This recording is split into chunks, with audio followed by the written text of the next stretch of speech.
Hey there, it's Mr. Damon. How was your day today? Take a second and think about it.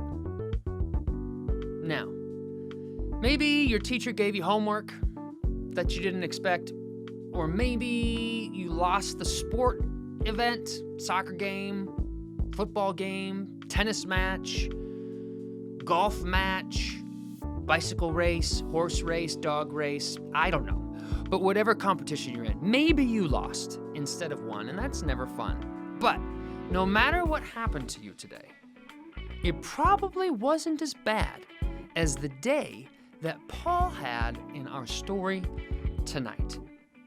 Now, before we jump into it, take a second and ask your mom or dad, grandma, grandpa, auntie, uncle, whoever it is that you live with, if they want to come and join you for tonight's bedtime story. Go ahead and ask them. I'll wait. Okay, ready? Okay. Now, I have a question for you. Have you ever been in a situation that felt like the end of the world? Like it was the absolute worst thing that could possibly happen to you? Maybe you did something embarrassing at school, or maybe you didn't get the one birthday gift that you wanted. Or maybe you broke a bone. You ever done that before? Or how about this one? Maybe a friend that you thought was a friend started treating you bad for no reason. Or maybe you didn't get to go to your friend's house like you wanted to. Or maybe you were like me and slipped and fell into a giant pile of dog poop on Christmas Eve. True story, by the way. I actually did that as a kid. I fell into a giant pile of poop on Christmas Eve. Bad news, guys. But when bad things happen, it's easy to feel like our world's ending, isn't it? And that Jesus is nowhere to be found. But the truth is, Jesus is with us in every single moment. The good ones, the happy ones, and the tough ones and the sad ones. In our story tonight, from the book of Acts, we find our friend Paul traveling to a new town with his buddy Silas. And these two friends are going to this city to do what they love doing best, to tell people about Jesus and his love for them. That's a good thing, right? Absolutely. Now, what's not so good is that the religious leaders in that town caught wind of what Paul and Silas were about to do, and they were not happy. These are the same leaders who crucified Jesus and originally sent Paul out to destroy the church. So you can imagine that they didn't like it very much when Jesus changed Paul's heart and took out all the hate, filled it with love, and then he went from killing Jesus' followers to becoming one himself. So when the religious leaders heard that Paul and Silas were in town telling people about Jesus' love for humanity, they sent the police out to arrest them. And the police beat up Paul and Silas. They punched them, they kicked them, they put them in handcuffs, and then they locked them in a deep, dark, nasty, underground jail called a dungeon. Bum bum ba. Well, the religious leaders thought they had ruined Paul and Silas's day. But boy, were they wrong. Paul and Silas were chained up in the bottom of that dark, nasty dungeon. This situation would have made most people cry. But instead of thinking that it was the end of the world, like the religious leaders wanted them to, Paul and Silas started singing. What? Yeah! From the darkness, covered in mud, bruises, cuts, with bloody lips, Paul and Silas started to talk to Jesus and sing worship songs to him. Why? Why would they do that? Because even though they were experiencing tough circumstances, they were joyful because they knew Jesus was right there with them in that dungeon. Being aware that Jesus was with them changed the way that they felt about what was happening to them. Instead of feeling afraid or angry, They felt thankful. Well, as you can imagine, the other prisoners that were in the jail couldn't believe their ears as they listened to Paul and Silas worship. Who were these two guys singing in jail? Then, if that wasn't crazy enough, something even wilder happened.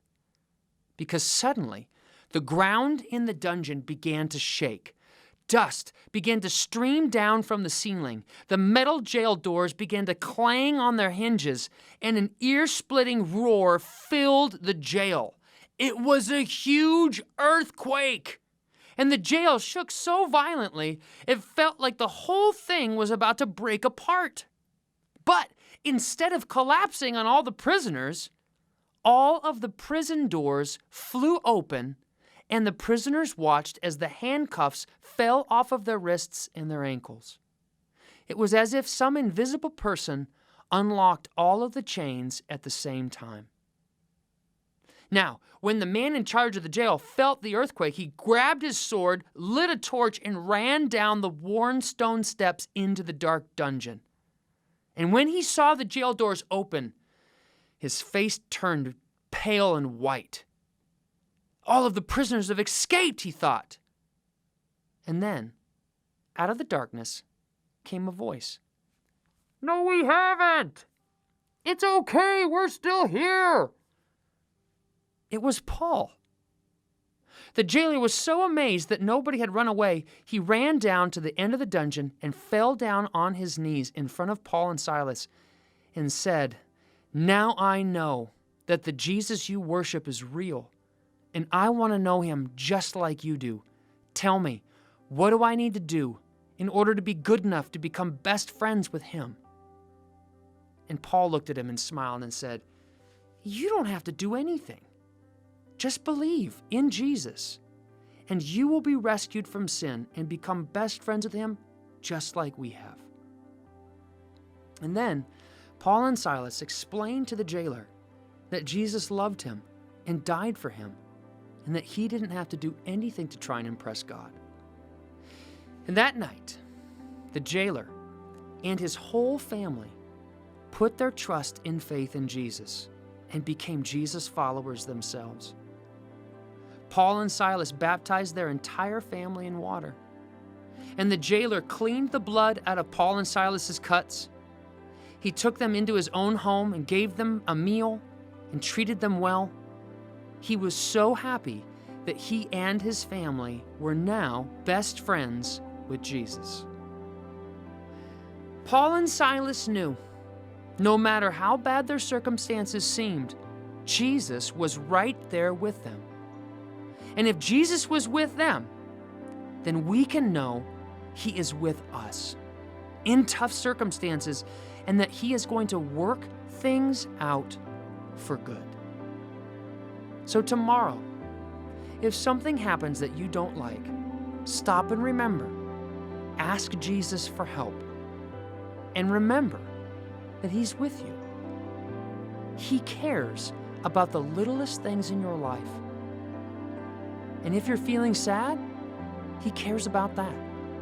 If you're feeling angry, he cares about that and wants to remind you that he's right there with you, just like he was with Paul and Silas. Let's do this. Let's talk to Jesus together, shall we? Why don't you say this after me? Say, Jesus, thank you that no matter what happens, whether it's good or bad, you are right there with me. Jesus, will you help me remember to ask for help from you when things don't go my way? And help me to remember that you promise to turn bad things into good ones, just like you did for Paul and Silas. Amen. Amen. I'm so proud of you. You are the absolute best. Have a wonderful night's sleep and sweet dreams.